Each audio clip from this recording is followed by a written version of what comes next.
Hi everybody, your pal Donnie Dow. Today I'm on Evansville's east side in a little neighborhood called Johnson Place. Some of you that know the area may have been wondering if I was ever going to do this neighborhood. And why not? Like, look at this house. It's gorgeous. There are a few homes like this house in Evansville. It's stunning. And all the homes here are. So this neighborhood was developed by Lambert Johnson. He was part of the Meade Johnson family, and he hired a very well-respected architect, actually a landscape architect, to lay out these hills, and a lot of the surrounding neighbors really liked it because it was so pretty. And they had a small brick wall by their residence, but they ended up putting a big fence up. And the fence is still here. And the neighbors all complained because they thought or they got really accustomed to looking at this park-like setting, and felt like they were robbed when it got fenced off. So I think that's kind of interesting. So it was platted out in 1957. That's when they developed it, but homes were built kind of slowly, different times. In fact, we've got 50s, 60s, 70s. I couldn't find one built in the 80s, but there's one built in the 90s here. So it's pretty interesting how this all came to be. But so Lambert Johnson, he had his home here, and then his son Lambert Jr. lived over on Gum Street, and ended up building a house here as well. So one thing about the nice neighborhoods, in the morning there's usually grounds crews, so you'll have to excuse the lawnmower here. But yeah, these homes are just massive. They're large. They have exquisite landscaping, typically, and of course grounds crews take care of them.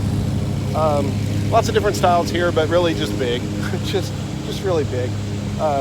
So we've got like colonial type revivals. We've got there's a Georgian type house here, which I think is really cool. I don't know what the minimum square footage is, but it's big. There are homes here that are 6,000 and 7,000 square feet. For Evansville, that's pretty big. This extremely stately home that we're getting ready to walk up on is the home that Lambert Johnson lived in. It's this one right here with the brick.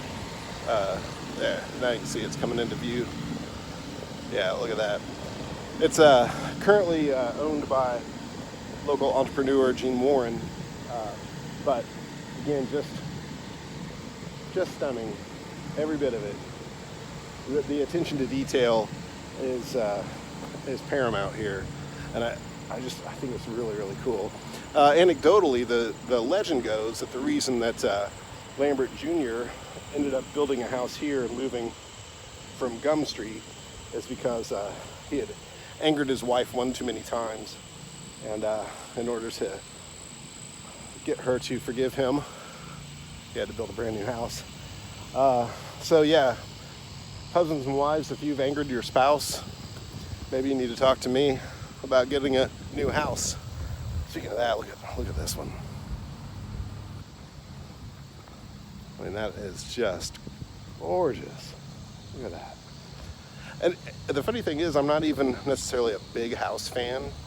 I like homes of all sizes, but you can be big and beautiful at the same time, and these homes certainly are.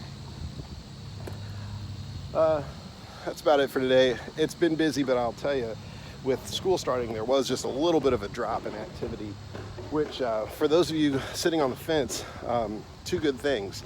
One, rates are down, so you can buy a little bit more. Two, prices have fallen a little bit, because when that lull hit because of back to school, people decided to start cutting prices. So talk to me. I'll help you find what you're looking for. I think you'll discover that when you deal with Donnie, you'll see why people say the difference is Donnie. Thanks. See ya.